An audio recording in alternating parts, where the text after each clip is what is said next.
All right, 7 अक्टूबर 2020 के current affairs. सबसे पहला और आज का सबसे इंपॉर्टेंट करंट अफेयर्स आपका नोबेल प्राइज फिजिक्स के नोबेल प्राइज के बारे में। नोबेल प्राइज इस साल जो जिस चीज को मिला है वो मिला है ब्लैक होल्स को, ब्लैक होल की डिस्कवरी को। अब ब्लैक होल्स क्या होते हैं और इस साल ये नोबेल प्राइज इतना सिग्निफिकेंट क्यों है, दोनों चीजें डिस्कस करते हैं। तो बेसिकली सबसे पहले तो किन्हें मिला है। देखो, जो आपके स्टेट सर्विसेज के पेपर होते हैं उनमें ये भी कई बार क्वेश्चन आया था कि किन्हें प्राइज मिला है। तो ये आपके तीनों नाम यहाँ पे लिखे हुए हैं। रॉजर पेनरोज ब्रिटेन से हैं आपके, रायहार्ड गेंजिल आपके जर्मनी से, और एंड्रिया गीज ये वुमेन है। ठीक है, इसका भी एक सिग्निफिकेंस है, वो भी बताता हूँ। तो 3 लोगों को मिला है, 3 अलग अलग कंट्रीज को बिलोंग करते हैं। तो नाम पूछा जा सकता है। स्टेट सर्विसेज में कई बार ऐसे क्वेश्चन आए थे, यूपीएससी ऐसे क्वेश्चन नहीं पूछती पर स्टेट सर्विसेज में आ जाते हैं, तो उनके लिए ऐसी चीजें याद रखनी जरूरी हो जाती हैं। तो बेसिकली इन्होंने फाइंडिंग क्या की, देखो एक तो जो आइंस्टाइन की अगर आपको थ्योरी याद हो, जनरल थ्योरी ऑफ रिलेटिविटी, उसकी प्रिडिक्शंस को सही प्रूव किया। ये थ्योरी थी जिसने एक्चुअली ब्लैक होल्स का होने का एक ठोस सबूत दिया था। ये थ्योरी क्या है ये भी आगे जाके अभी मैं बताता हूँ। ठीक है, उसे उसकी फाइंडिंग को सही प्रूव कर दिया, तो उसके कारण ब्लैक होल्स और इसका मतलब रिलेशन साबित हो गया। ठीक है, दूसरा इन्होंने देखो जो ब्लैक होल होते हैं ना वो दिखते नहीं है, तो ये इनविजिबल और एक्सट्रीमली हैवी ऑब्जेक्ट्स हैं जिसके आसपास चार्ज ऑर्बिट करते हैं। अब इसका क्या मतलब है ये पूरी लाइन का, जब हम अर्थ के बारे पढ़ते हैं, हम एक चीज अर्थ के बारे जो पढ़ते हैं कि सन सेंटर में है और अर्थ उसके आसपास ऐसे ऑर्बिट कर रही है। ठीक है, हम यही पढ़ते हैं ना। पर ये जो स्टार्स होते हैं, सन एक स्टार है, ये स्टार भी ऑर्बिट कर रहे होते हैं। पूरी गैलेक्सी का जो सेंटर है, सारी गैलेक्सी के, हमारी मिल्की वे गैलेक्सी है, हमारी गैलेक्सी में जितने भी स्टार्स हैं वो भी सेंटर की तरफ घूम रहे हैं और धीरे धीरे अंदर को मूव करते हैं। हर बारी पाथ थोड़ा सा छोटा होता जाता है। तो होगा क्या, आज से करोड़ों साल बाद आपके सन ने जाके अल्टीमेटली जो गैलेक्सी के बिल्कुल सेंटर में ब्लैक होल होता है उसमें जाके खत्म हो जाना है। मतलब बहुत ही लंबा प्रोसेस है, करोड़ों में लगा के चलो, करोड़ों क्या अरबों में लगा के चलो, बिलियंस ऑफ ईयर्स लगेंगे, बिलियन ट्रिलियंस ऑफ ईयर्स लगेंगे हमारे सन को यहाँ तक पहुंचने के लिए। पर ऐसे ही और बहुत सारे स्टार्स हैं जो धीरे धीरे जाके इस ब्लैक होल में खत्म होते रहते हैं। तो हमारा प्लैनेट जो अर्थ है या जितने प्लैनेट हैं वो स्टार के चारों ओर घूमते हैं। स्टार का भी अपना ऑर्बिट होता है जो इस इनविजिबल ऑब्जेक्ट के आसपास घूम रहा है, जो गैलेक्सी के बीचों बीच होता है। हमारी गैलेक्सी मिल्की वे है, दुनिया में मतलब यूनिवर्स में बहुत सारी गैलेक्सीज है। ठीक है, सिग्निफिकेंस क्या है, देखो जो मिस गीज हैं जो अमेरिका से हैं, यूएसए से हैं, ये सिर्फ 4th वुमेन है आज तक जिन्हें फिजिक्स में नोबेल प्राइज मिला है। जब से नोबेल प्राइज शुरू हुआ, 1901 में नोबेल प्राइज शुरू हुआ था, तब से मिस गीज सिर्फ 4th वुमेन है जिन्हें फिजिक्स में नोबेल प्राइज मिल रहा है। ठीक है, फर्स्ट वुमेन आपने नाम सुना होगा मैरी क्यूरी, जो आपकी एक्सरे और उसके रिगार्डिंग रिसर्च उन्होंने की थी, 1903 में मिला था। और मैरी क्यूरी फर्स्ट वुमेन भी हैं जिन्हें 2 नोबेल प्राइज मिले थे। 1911 में उन्हें केमिस्ट्री का भी मिला था। ठीक है, तो उन्हें 2 भी मिले हैं। मैरी क्यूरी की फैमिली भी बड़ी खास है, दुनिया में इकलौती ऐसी फैमिली है जिसमें 4 नोबेल प्राइज है। ठीक है, इनके हस्बैंड को भी मिला है, इन्हें 2 मिले हैं, इनके आगे बेटी को भी मिला है। तो एक ही फैमिली, क्यूरी फैमिली में भी 4 नोबेल प्राइज है। तो पूरी फैमिली एक तरह से रिसर्च में लगी हुई है और काफी बेहतरीन रिसर्च है जो अवार्ड मिलते जा रहे हैं। तो नोबेल प्राइज देता कौन है, royal Swedish academy of science देती है। ये आपके फिजिक्स, केमिस्ट्री और इकोनॉमिक्स के अवार्ड्स देती है। ठीक है, तो आपको ये भी क्वेश्चन पूछा जा सकता है कि नोबेल प्राइज कौन सी एजेंसी चूज करती है, मतलब कौन विनर होगा, कौन देखेगा, वो ये चूज करती है। ठीक है।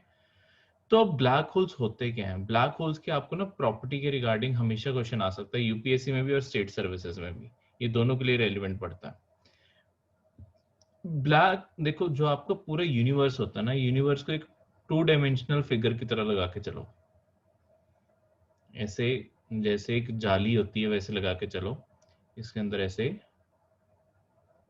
मैट्रिक्स बने हुए हैं।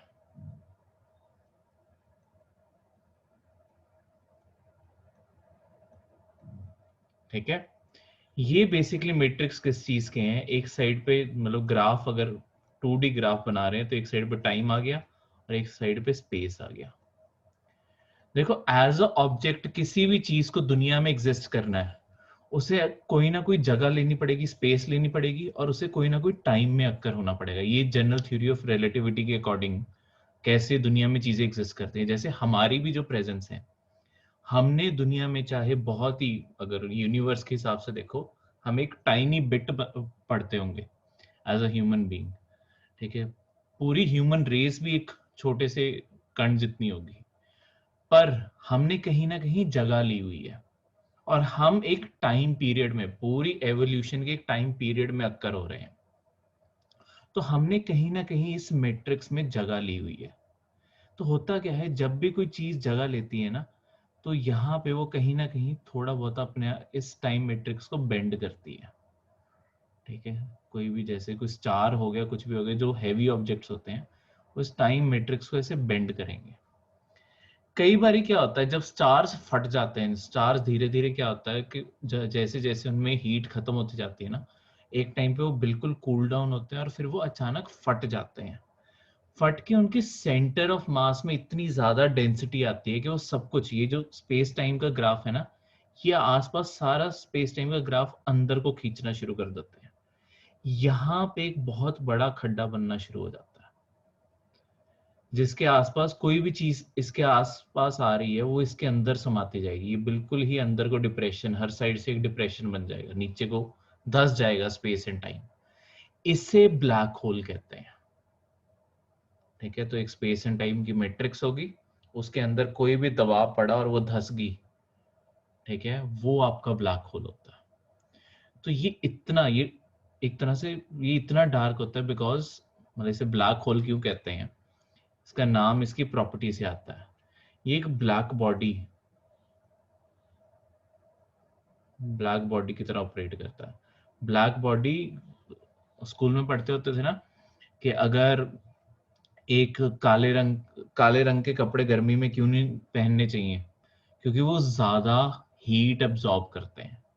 इनमें जो ब्लैक बॉडी के जो प्रिंसिपल है ना, जो साइंस में ब्लैक बॉडी का प्रिंसिपल है, ये हीट और लाइट को सबसे कम, मतलब लाइट भी इनसे ज्यादा रिफ्लेक्ट नहीं होती। तो एक आइडल बॉडी क्या होगी, ये कुछ भी बाहर नहीं जाने देगी। तो ये ब्लैक बॉडी क्यों पड़ती है बेसिकली, जब तुम पूरा यूनिवर्स स्टडी कर रहे होते हैं ना, बीच में यहाँ पे कुछ भी नहीं दिख रहा होता, ये बिल्कुल ऐसे ब्लैंक दिख रहा होता है। क्यों? हमें स्पेस और टाइम में वही चीज दिखेगी जो कहीं ना कहीं कोई रेडिएशन छोड़ रही है, कोई लाइट छोड़ रही है, वही चीज हमें दिख सकती है। ये कोई भी चीज को बाहर आने ही नहीं देता। No light can escape.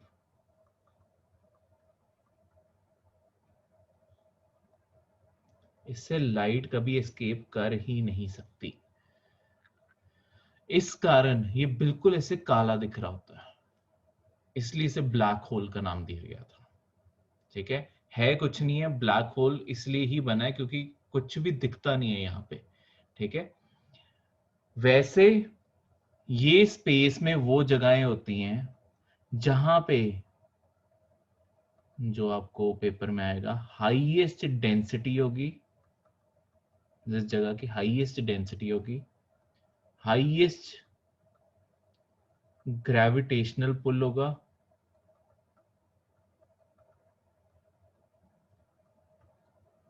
ऐसी चीजों के ऊपर वो होता है आपका ब्लैक होल। ठीक है, ये सारे पॉइंट्स यहाँ पे लिखे हुए हैं, जैसे कि इलेक्ट्रोमैग्नेटिक रेडिएशन लाइट जैसी भी एस्केप नहीं कर सकती। ठीक है, जनरल थ्योरी ऑफ रिलेटिविटी के मुताबिक ये कैसे एग्जिस्ट करते हैं, वही डिफॉर्म करेगा स्पेस टाइम को, जो मैंने आपको समझाया, सब कुछ वही बना है। इसके आसपास ना एक बाउंड्री बनती है, जहां तक लाइट ऐसे ना, लाइट यहाँ तक, जैसे लाइट जहाँ पे खत्म हो रही होती है ना, इसके बाद लाइट दिखनी बंद हो जाती है, तो ऐसे लाइट ना एक बिल्कुल ऐसे राउंड सी फिगर बना लेती है इसके आसपास, जिसके बाद बिल्कुल डार्कनेस शुरू हो जाती है, क्योंकि इसके बाद लाइट भी इसकी ग्रेविटेशनल पुल में ही खींची जाती है। तो यहाँ पे क्या बनता है, एक ना ऐसे चमकती हुई चारों रिंग बन जाती है जो इसके आसपास घूम रही होती है, उसे इवेंट होराइजन कहते हैं। यहाँ पे लिखा हुआ है इवेंट होराइजन। ठीक है, ये बाउंड्री होती है रीजन की, जहां से, जिसके बाद कोई भी चीज एस्केप नहीं कर सकती। तो ये लाइट की बन जाती है, तो इस कारण इसके चारों ओर लाइट दिख रही होती है। एक वो जो मूवी आई थी, अगर उस मूवी का आप सीन देखोगे, उसमें एक्चुअली ब्लैक होल को, मतलब उसमें साइंटिस्ट बिल्कुल उसके पास जाते होते हैं। कौन सी मूवी थी, एक, मुझे अभी नाम नहीं याद आ रहा, मैं सोच के बताऊंगा। उसमें एक सीन है, वो ब्लैक बॉडी, उसमें प्रॉपरली दिखाई है कि कैसे लाइट उसके कहाँ जाकर खत्म हो रही है, बीच में ब्लैक होल बन रहा है, वो सब कुछ उसमें दिखाया हुआ है। ठीक है, तो कोई बात नहीं। Next, general theory of relativity. General theory of relativity Albert Einstein ने दी थी, मैंने अभी आपको बताया। इसमें वही चीज, जो मेट्रिक प्रॉपर्टी होती है आपके हर चीज की, ग्रेविटी और इन सारी चीजों की, स्पेस और टाइम को ऑक्यूपाई करने की। ठीक है, जिसमें 4 डायमेंशनल स्पेस टाइम बन जाएगा। अब इसी को, फिगर को मल्टी लेयर लगा के चलो, क्योंकि ये नीचे डिप्रेशन आ गया ना, तो इसे एक मल्टी लेयर फिगर मान के चलो, मतलब ऐसे बन गई है कि यहाँ पर डिप्रेशन ऐसे आ गया, तो 4 डायमेंशनल ये ऐसे हो जाती है। ठीक है, स्पेस टाइम 2 डायमेंशन में बनाया, और जब उसमें ऐसे डायमेंशन आने शुरू हो गए, तो वो 4 डायमेंशनल होगी। ठीक है, जो बेंड आए हैं। क्लियर? अब इसके साथ वर्ड्स एक थोड़ा सा टॉपिक के साथ डायरेक्टली नहीं जुड़ा हुआ, पर ये रिसेंटली लास्ट ईयर ये प्रोजेक्ट पूरा हुआ है, तो इस कारण इसे जानना जरूरी है। आपके इस साल, अगले साल इन पेपर्स में कभी पूछा जा सकता है। चाइनाज स्काई आई।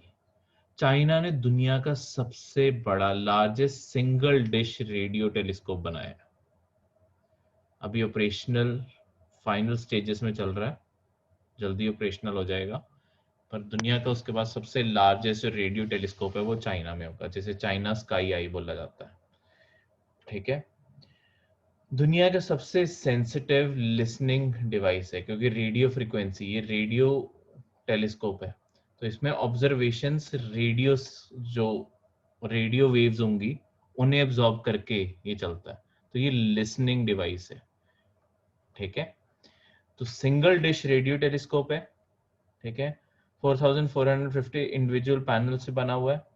ये यूनिवर्स में कोई भी साउंड जो जनरेट होती है उसे सुन सकता है। ठीक है, तो 305 मीटर, सॉरी, ये उससे भी बड़ा है, जो इससे पहले पोर्टो रिको में, यूएसए में, जो 305 मीटर की डिश थी, उससे भी बड़ा है ये। ठीक है, ऑलमोस्ट ट्वाइस है उसके। तो चाइनीज गवर्नमेंट ने इसके ऊपर पैसे लगाए हैं, चाहे और कुछ ऑर्गेनाइजेशंस ने हेल्प की थी, Australian Commonwealth scientist and in सब ने, पर इसका यूज चाइना ही अभी तक, यही माना जा रहा है कि चाइना ही करेगा। चाइना ने अभी डिक्लेयर नहीं किया कि इंटरनेशनल कौन कौन कोलैबोरेट कर सकता है। तो इसके बारे आपको ये क्वेश्चन आ सकता है कि world's largest single dish radio telescope कहाँ पे है, उसका आंसर चाइना होगा, चाइना स्काई आई है। ठीक है, ये क्वेश्चन बन सकता है। नेक्स्ट जो अगला करंट अफेयर है वो आपकी कृष्णा और गोदावरी वाटर डिस्प्यूट के रिगार्डिंग है। देखो, आंध्र प्रदेश और तेलंगाना 2014 में दो स्टेट्स, आंध्र प्रदेश को तोड़ के दो स्टेट्स बनाई गई थी। 2014 में आंध्र प्रदेश को तोड़ के तेलंगाना भी बन गई थी, और आंध्र प्रदेश तो खैर पहले एग्जिस्ट कर रही थी। तब से लेके अब तक इनमें एक्चुअली वाटर डिस्प्यूट लगातार चल रहे हैं, खासकर जो मेन रिवर्स है यहाँ पे, गोदावरी और कृष्णा, सॉरी, गोदावरी और कृष्णा, ये दो रिवर्स को लेके। देखो साउथ में, सबसे पहली बात, साउथ में वाटर डिस्प्यूट्स एक्चुअली ज्यादा है। अब जो आपका इंडिया का पेनिनसुलर पार्ट है, इसका एक बहुत बड़ा रीजन ये है कि यहाँ पे जो रिवर्स हैं, ये हिमालयन रिवर्स की तरह ग्लेशियर से पानी लेके नहीं आती। ये बारिश के ऊपर डिपेंड करती हैं, वहां के नेचुरल ग्राउंड सोर्सेज के ऊपर डिपेंड करती हैं। तो पानी की नेचुरली थोड़ी ज्यादा कमी रहती है नॉर्थ के कंपैरिजन में। नॉर्थ में बिकॉज रिवर्स का जो पानी है वो ज्यादा रिलायबल है, जब तक खैर ग्लेशियर्स हैं तब तक तो एटलीस्ट है ही है। तो यहाँ पे साउथ में होता क्या है कि यहाँ पे कभी तुम कावेरी के डिस्प्यूट बारे सुनोगे, कभी गोदावरी और कृष्णा आ गया, कभी महानदी आ जाएगा, ये सारे डिस्प्यूट चलते रहेंगे। ठीक है। अब सरकार को और हमारे कॉन्स्टिट्यूशन बनाने वालों को पहले से ही आइडिया था कि कभी ना कभी फ्यूचर में जाके वाटर डिस्प्यूट इंडिपेंडेंस से पहले भी आते थे, तो नेचुरल सी बात है उसके बाद भी आने हैं। तो हमने अपने कॉन्स्टिट्यूशन में इसके प्रोविजन रखे कि हम इन डिस्प्यूट्स को सेटल कर पाए। क्या प्रोविजंस रखे हैं कॉन्स्टिट्यूशन में? आर्टिकल 262 कहता है कि अगर किसी भी दो या दो से ज्यादा स्टेट्स, टू और मोर, में वाटर डिस्प्यूट होता है तो उसके लिए आपकी पार्लियामेंट,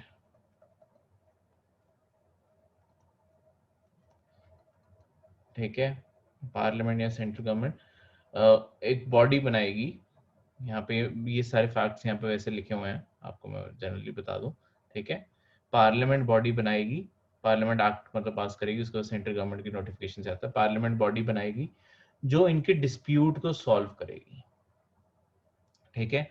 और दूसरी चीज आर्टिकल 262 के अंडर याद रखने वाली चीज क्या है, आपके सुप्रीम कोर्ट को भी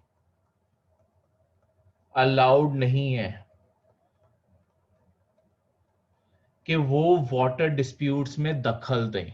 ये आर्टिकल 262 कॉन्स्टिट्यूशन में लिखा हुआ है कि सुप्रीम कोर्ट या कोई भी कोर्ट वाटर डिस्प्यूट में दखल नहीं देगा जब वो इनिशियली होता है। ठीक है, एक स्टेज पे जाके सुप्रीम कोर्ट दखल दे सकता है, मतलब वो कॉन्स्टिट्यूशन में लिखा, वो बाद में जुडिशरी ने अपनी इनोवेशन निकाली है।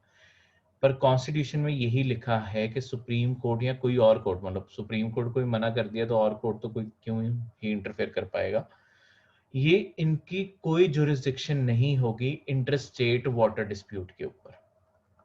इस पॉइंट को याद रखना, इंटर स्टेट कोई भी वाटर डिस्प्यूट होता है, सुप्रीम कोर्ट या कोई और नहीं उस पर कोई डिसीजन ले सकते। ये बिल्कुल इंडिपेंडेंट रहेगा इन सारी चीजों से। ठीक है, इंटर स्टेट वाटर डिस्प्यूट इससे मैटर नहीं करेगा। अब फिर इसे सॉल्व कौन करेगा? वही जो मैंने आपको बताया, पार्लियामेंट की body. Interstate water dispute parliament क्यों सॉल्व कर रही है? आपके कॉन्स्टिट्यूशन में शेड्यूल है, शेड्यूल 7। ठीक है, शेड्यूल एक्स्ट्रा इंफॉर्मेशन देते होते हैं, कॉन्स्टिट्यूशन के आखिरी में बने हुए हैं। शेड्यूल 7 आपकी 3 लिस्ट बनाता है, कौन से काम आपके यूनियन करेगा, कौन से काम आपके स्टेट की जिम्मेदारी है, और कौन से काम ये दोनों मिलके कर सकते हैं। तो इन तीनों में देखो, कोई भी डैम बनाना है, कोई भी इरिगेशन कैनाल बनाना है, कुछ भी बनाना है, वो स्टेट की जिम्मेदारी है। इरिगेशन फैसिलिटीज बनाना, कुछ भी करना, ठीक है, वो स्टेट की जिम्मेदारी है। सेंटर की जिम्मेदारी में आता है कि इंटर स्टेट, एक स्टेट से दूसरी स्टेट जब पानी जा रहा है उसे मैनेज करना। जो इंटर स्टेट, देखो इंटर स्टेट कोई भी ऑप्शन कभी भी आपको आएगा ना, वो हमेशा यूनियन का आंसर सही होता है। जैसे इंटर स्टेट का कोई ट्रेड हो गया, वो भी यूनियन के अंडर आता है कि जो जितनी भी बाउंड्रीज हैं वहां पे स्मूथली ट्रेड चलता रहे हर स्टेट के बीच में। ठीक है, वैसे ही पानी का फ्लो, ये सब कुछ यूनियन के अंडर आता है, इसीलिए इसके ऊपर पार्लियामेंट कानून बनाती है। ठीक है, तो इस चीज को याद रखना।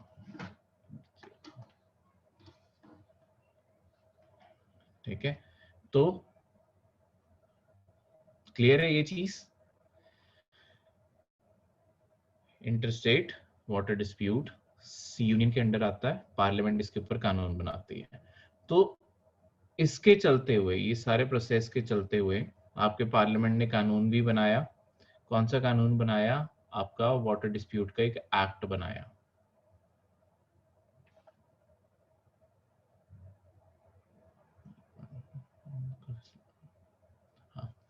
Inter state river water dispute act. ये जो एक्ट है आर्टिकल 262 जो मैंने बताया उसके चलते हुए बनाया गया है। इसके चलते हुए क्या होता है, जब भी दो स्टेट्स, कोई भी एक अगर स्टेट, मतलब कोई भी ऐसी नदी है जो एक स्टेट से दूसरी स्टेट जा रही है, अगर किसी को शिकायत है वो सेंट्रल गवर्नमेंट के पास शिकायत करेगा। सेंट्रल गवर्नमेंट एक ट्रिब्यूनल बनाएगी उस रिवर को लेके, ठीक है। और वो क्या करेगी, सबसे पहले देखो, जब ट्रिब्यूनल बनता है, ट्रिब्यूनल का काम होता है, ट्रिब्यूनल होता क्या है, ट्रिब्यूनल भी एक तरह से जुडिशियल बॉडी होती है। पर ये जो ट्रिब्यूनल्स होते हैं ना, मतलब है तो ये जुडिशियल बॉडी, इसने जजमेंट ही देनी है, पर ये सिर्फ स्पेशल पर्पस के लिए बनाई जाती हैं। कोई इनका सिर्फ खास काम होता है तभी बनाई जाती हैं, ठीक है। तो यहाँ पे कोई भी जो रिवर का डिस्प्यूट है, जैसे गोदावरी का अगर डिस्प्यूट है तो गोदावरी के लिए बनेगी, कावेरी का जो डिस्प्यूट है कावेरी की बनेगी, ठीक है।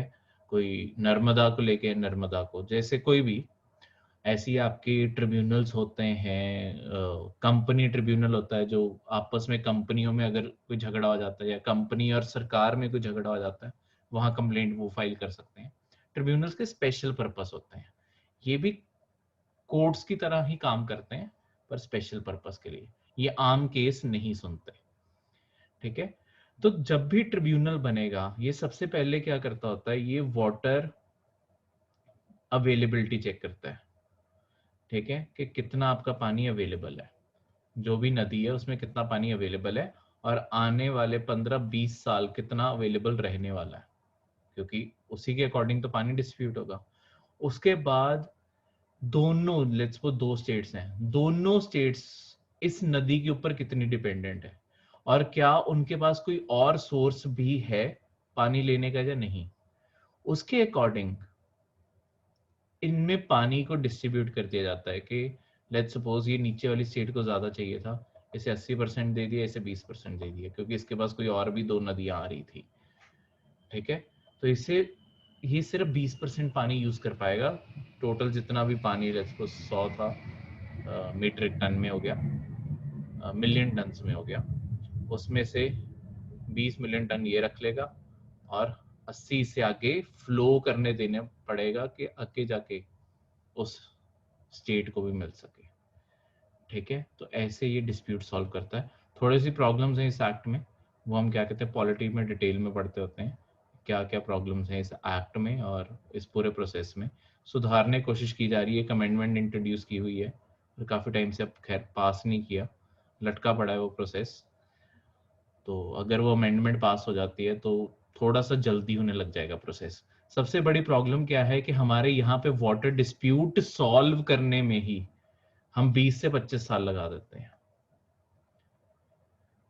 और हमने पानी का जो काउंट लिया था वो 10 से 15, ज्यादा से ज्यादा 20 साल का लेते हैं।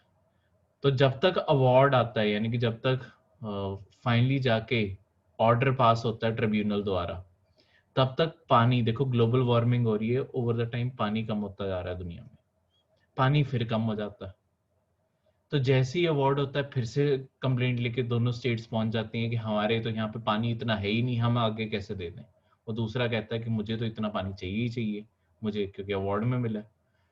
तो फिर डिस्प्यूट शुरू हो गया, फिर 20 से तो इंडिपेंडेंस के ये जो डिस्प्यूट हैं, कावेरी के, गोदावरी के, कृष्णा के, ये अभी के डिस्प्यूट नहीं है, ये इंडिपेंडेंस से भी चल रहे हैं।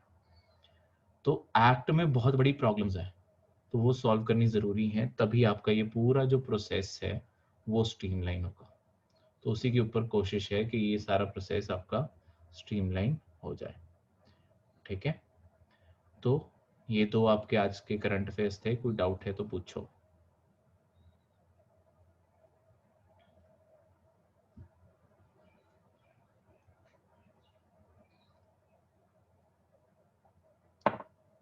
किसी चीज को लेके कोई डाउट? सर ट्रिब्यूनल पे कोई मतलब गवर्नमेंट अपना टाइम लिमिट नहीं रख सकती कितने टाइम में ये सॉल्व करना ही पड़ेगा? देखो अभी वाले एक्ट में नहीं है, जो क्या कहते हैं आपकी अमेंडमेंट जो पेंडिंग पड़ी हुई है ना, जो एक्ट में चेंजेस करने हैं, उसमें टाइम फ्रेम डिसाइड किया जा रहा है। ठीक है, उसमें क्या कहते हैं 3 महीने 6 महीने का सारा टाइम फ्रेम डिसाइड किया जा रहा है कि 6 महीने के अंदर अंदर डिस्प्यूट सॉल्व करना पड़ेगा।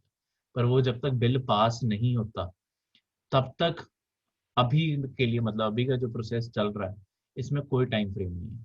जितना मर्जी टाइम लगा सकती हैं आपके ट्रिब्यूनल। तो इसी कारण होता क्या है, उसमें और भी ज्यादा डिले है। कई बार क्या होता है, ट्रिब्यूनल जल्दी अवार्ड दे देता है।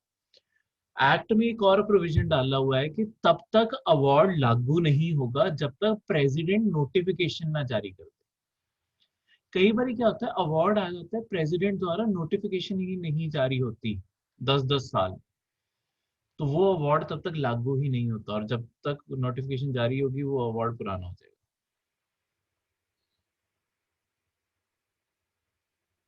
Okay sir. ठीक है। लवप्रीत, आपका जो क्वेश्चन है ये सिर्फ जो आपकी royal Swedish academy of science है, ये सिर्फ फिजिक्स, केमिस्ट्री और इकोनॉमिक्स का डिसाइड करती है। ऐसे ही आपके देखो, जो बेसिकली नोबेल प्राइज है, और अल्फ्रेड जो नोबेल थे वो स्विस थे, आपके स्विट्जरलैंड से थे। जो बाकी बॉडीज भी हैं वो सारी स्विट्जरलैंड की हैं। ठीक है। तो जब ये करंट अफेयर आपके जैसे मैगजीन्स में आता है, ये फिर से रिवाइज होगा, इसमें नोबेल प्राइज के बारे भी जोड़ दिया जाएगा। उसके अंदर वो फैक्ट भी होंगे कि कौन सी बॉडी किसे डिसाइड करती है। ठीक है। तो वो फाइनल रिव्यू में वो सारी चीजें भी जुड़ जाएंगी। करण, अगर करण का क्वेश्चन है कि अगर कोई बॉडी, कोई सॉरी स्टेट, इंटर स्टेट के डिसीजन से खुश ना हो, क्या वो सुप्रीम कोर्ट जा सकती है? नहीं, वो नहीं जा सकती। ठीक है। आपको फिर से सेंटर की गवर्नमेंट के पास ही कंप्लेंट फाइल करनी पड़ेगी। ठीक है, कि हमारी जो रिक्वायरमेंट है वो नहीं पूरी हुई, दोबारा से ट्रिब्यूनल बनाया जाए, एक नया ट्रिब्यूनल बनाया जाए और दोबारा से मामला सुना जाए। बार बार ट्रिब्यूनल बनेंगे। सुप्रीम कोर्ट के पास स्टेट्स जाती हैं। अब मैं तुम्हें वो भी बताता हूँ कि वाटर डिस्प्यूट के रिगार्डिंग सुप्रीम कोर्ट में भी केस होते हैं। तुम एक्चुअली अखबारों में कई बार पढ़ोगे सुप्रीम कोर्ट दखल दे रहा होता है, पर सुप्रीम कोर्ट कहाँ दखल देता है और किस चीज की दखल देता है वो समझना जरूरी है। सुप्रीम कोर्ट के पास स्टेट जाती है, तो लेट्स वो जो स्टेट ए और स्टेट बी थी, इसे 80% पानी मिला, इसे 20% पानी मिला। ये 80% वाली पानी वाली स्टेट को एक्चुअली पानी जो पीछे सप्लाई हो रहा है वो सिर्फ 60% हो रहा है, जो एक्चुअली मिलना चाहिए था उसका सिर्फ 60% सप्लाई हो रहा है। ये स्टेट सुप्रीम कोर्ट के पास ये जो ओरिजिनल जजमेंट थी, जजमेंट को लागू करवाने के लिए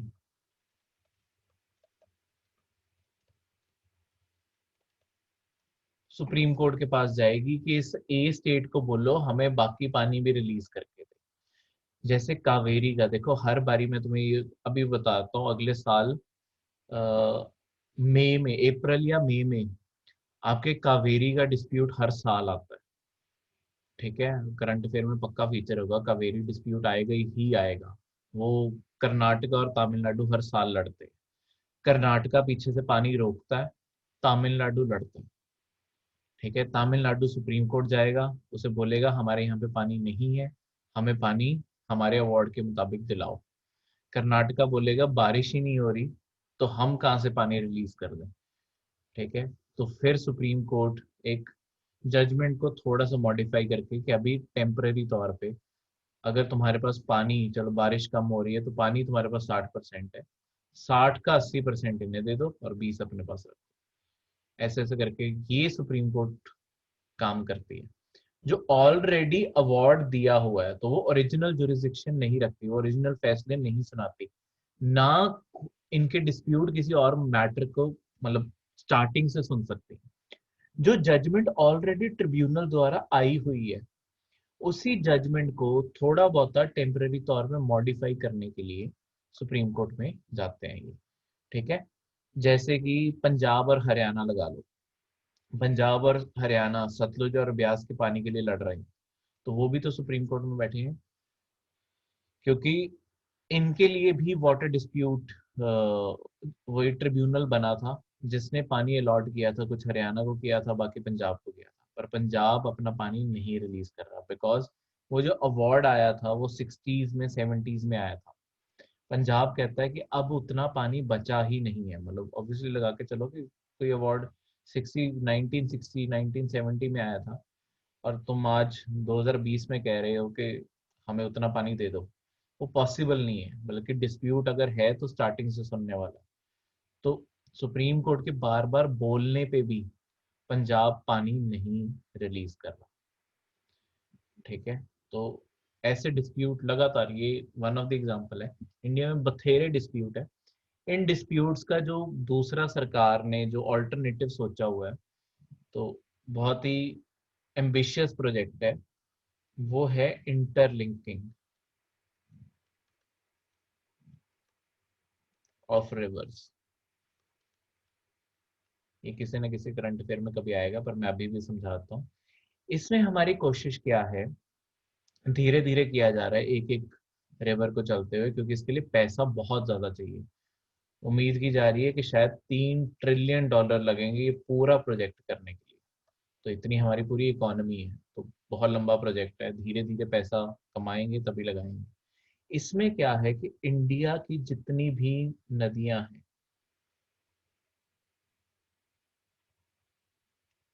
ये इंडिया मान लो कोई बात नहीं, ठीक है, इंडिया में जितनी भी आपकी नदियां हैं, कोई भी कहीं पे भी फ्लो कर रही है, ठीक है, ये इंडस की बना दें, ये आपकी ब्रह्मपुत्र बना दें, ठीक है, यहाँ ऊपर से बहुत सारी नदियां आती हैं, ऐसे इंडिया में बहुत सारी नदियां हैं। ठीक है, तो अब ये जो नदियां हैं, इन्हें क्या किया जा रहा है, इंडिया में होता क्या है कि जैसे मानसून आता है इस साल आपके, मैं वैसे बताता हूँ ये इश्यू क्यों समझने जरूरी होते हैं। इंटरलिंकिंग के का पैसे जाया हुआ था, पैसे जाया हुआ था आपके सी सैट के पेपर में। देखो जो सी सैट का पेपर होता है, जो दो पेपर होते हैं, एक तो जनरल स्टडीज का पहला पेपर होता है और दूसरा सी सैट का पेपर होता है। सी सैट का पेपर में जो ऐसे होते हैं ना, अगर ऐसे को ओवरऑल देखा जाए, जो एक साल में इश्यू रहे होते हैं, जैसे कोई किसानों का इश्यू रहा है उसके ऊपर सी सैट का पैसे था, इंटरलिंकिंग रिवर के ऊपर एक पैसे था, ऐसे पैसे ही आते हैं जो एक्चुअली आपके रेलिवेंट हैं सोसाइटी को भी लेके। तो एक नया पर्सपेक्टिव भी एग्जाम में, मतलब क्योंकि वो आपका करंट पर्सपेक्टिव ही जानना चाहते होते हैं कि आप क्या सोच रहे हो, मतलब कंसिडरिंग दी पैसे। ठीक है, ऑप्शन ढूंढना है, पर साथ में रेलिवेंस भी चेक हो जाती है, क्योंकि ऑप्शन बहुत ही पास पास होते हैं, ऐसा नहीं है कि बहुत ही अलग अलग ऑप्शन होते हैं। तो पैसे ने भी इसी चीज की तरफ पॉइंट किया था, मैं मुझे अब बताते बताते चीज अभी याद आई कि मॉनसून जो आपका सीजन आता है, मॉनसून में होता क्या है कि इंडिया में तुम हमेशा सुनोगे आधे इंडिया में बाढ़ आई होती है, पर मॉनसून से पहले आधे इंडिया में सूखा भी पड़ा होता है। तो हमारे यहाँ पे प्रॉब्लम क्या है कि फ्लड्स भी आ रहे होते हैं और ड्रॉट भी आ रहा होता है, सूखा भी पड़ रहा है और बाढ़ भी आ रही है। इसका सोल्यूशन इंटरलिंकिंग ऑफ रिवर सोचा जा रहा है। इसमें क्या होगा, इंडिया की सारी रिवर्स को एक दूसरे से ओवर द टाइम जोड़ दिया जाएगा। ठीक है, कैनाल्स बना बना के सारे इंडिया को ऐसे पूरे नक्शे में आपके वाटर बॉडीज ही एक दूसरे से कनेक्टेड होंगी। ठीक है, अब इससे होगा क्या, लेट्स सपोज जैसे हर साल ब्रह्मपुत्र में फ्लड आते ही आते हैं, ब्रह्मपुत्र में बहुत बुरी तरीके से फ्लड आते हैं, असम में हर साल फ्लड आने ही आने हैं, बहुत प्रॉपर्टी का लॉस होता है। तो असम में अगर इतना पानी है, मतलब ब्रह्मपुत्र में अगर इतना पानी है कि हर साल वहां पे फ्लड आने हैं, तो क्यों ना मैं ये पानी निकाल के इस सेंट्रल इंडिया जहाँ पे हर साल ड्रॉट आने ही आने, यहाँ पे हर साल फ्लड आने, यहाँ पे हर साल ड्रॉट आने, तो मैं थ्रू पंपिंग सिस्टम इस पानी को पंप करके इधर पहुंचा दूं थ्रू कैनाल्स। तो ये बीच का सारा एरिया इरिगेटेड होगा। ये जो लोग प्यासे मर रहे हैं और इनके बेचारों के खेतों को पानी नहीं मिल रहा, उन्हें मिलना शुरू हो जाएगा। ऐसे ही बाकी जगहों पे हमारा कितना मानसून का पानी है, मानसून में बारिश जब बहुत अच्छी होती है, हमारा सारा पानी अल्टीमेटली समुद्र में जा रहा है जो हमारे लिए वेस्ट है। एक बार समुद्र चला गया, हम खारा पानी तो यूज कर नहीं सकते। तो इससे बेटर है कि हम उसे डाइवर्ट कर करके अपने सारे कैनाल्स में रखें। एक तो इससे क्या होगा कि हमारे इंडिया में पानी की कमी दूर हो जाएगी। दूसरा, हमारे यहाँ पे जैसे हमारे नेशनल हाईवेज है ना, वैसे ही सोचे जा रहे हैं कि पूरे इंडिया में नेशनल वाटरवेज बन जाएं, तो लोग बोट से ट्रैवल कर पाएंगे। देखो, पानी से ट्रैवल करना सबसे चीपेस्ट कम्युनिकेशन कम्यूटेशन का तरीका है। सबसे सस्ता अगर कोई ट्रैवलिंग का तरीका है वो पानी के द्वारा। तो जो आपका, चलो लोग ना भी ट्रैवल करेंगे, जो कार्गो है थोड़ा स्लो जाता है, क्योंकि कार्गो जैसी जो चीजें हैं, जो आपका फ्रीट है पूरा, जो कार्गो है, जो इंडस्ट्री है, उनके बहुत काम आ सकते हैं। उन्हें ट्रांसपोर्टेशन कॉस्ट बहुत कम पड़ेगी। अल्टीमेटली हमारे ट्रेड को फायदा होगा। जितना कार्गो सस्ता पड़ेगा, उतना ही वो एक्सपोर्ट सस्ता कर पाएंगे, उतना ही हम दुनिया में कॉम्पिटिटिव ज्यादा होंगे। इंडिया के अंदर भी, इंडिया से बाहर भी हमारी कॉम्पिटिटिवनेस बढ़ जाएगी। ठीक है, वो इसके थ्रू सोचा जा रहा है, इंटरलिंकिंग ऑफ रिवर्स के थ्रू। ये दो चीजों का फायदा इसमें से होने वाला है। ठीक है, सी सैट का देखो, जो भी पेपर होगा हमने कभी ना कभी क्लास में कहीं ना कहीं जरूर डिस्कस किया होगा। ठीक है, ऐसा नहीं होता कि कोई भी टॉपिक हमने कहीं ना कहीं डिस्कस ना किया। डिस्कस हम सारे टॉपिक करते हैं, तो इस साल भी जितने भी क्वेश्चन आए, कहीं ना कहीं सारे डिस्कस किए हैं। ठीक है, इवन पैसेज जो है वो कहीं ना कहीं सारे डिस्कस किए हैं। अगर आप पैसेज पढ़ोगे, जो पिछले काफी महीनों से क्लासेस लगा रहे हैं, आप देखोगे आपने भी ज्यादातर पैसेज कहीं ना कहीं जरूर सुने हैं। ठीक है, ये रेलिवेंस है पेपर्स का। हाँ जी करण, जैसे कैन बेतवा प्रोजेक्ट के थ्रू, कैन और बेतवा दो रिवर्स हैं सेंट्रल इंडिया की, उन्हें आपस में जोड़ा जा रहा है। ठीक है, वो सबसे पहला प्रोजेक्ट है हमारा रिवर लिंकिंग का। उसके बाद और भी बहुत सारे सोचे हुए हैं। ठीक है, तो धीरे धीरे नदियां जोड़ते जाएंगे। पहले कैन बेतवा एक एक्सपेरिमेंट है। देखो, लोगों का डाउट क्या है कि अगर हम कैन बेतवा को जैसे जोड़ते हैं, इन्वायरमेंट पे क्या असर पड़ेगा हमें ये नहीं पता। ऐसा ना हो कि हम सारे रिवर्स जोड़ने बैठ जाएं और हमारे इंडिया की इन्वायरमेंट ही बर्बाद हो जाए। पानी कहीं से निकाल के कहीं लेके जा रहे हो, तो ऐसा भी तो हो सकता है कि जंगलों का पैटर्न बदल जाए, जानवरों की डेथ होने लग जाए, कहीं पे जहाँ पे मिट्टी थोड़ी ड्राई सीजन को अडॉप्टेड थी, वो बदल जाए। तो हमें इन्वायरमेंट कैसे रिस्पॉन्ड करेगी इस प्रोजेक्ट का, वो नहीं पता। तो ऐसा ना हो कि हम पूरा इंडिया को ही बर्बाद कर बैठे। तो कैन बेतवा एक एक्सपेरिमेंट है जो सबसे पहले किया जा रहा है। जो कैन और बेतवा दो रिवर्स को जोड़ा जा रहा है, सेंट्रल इंडिया मध्य प्रदेश में पड़ती हैं।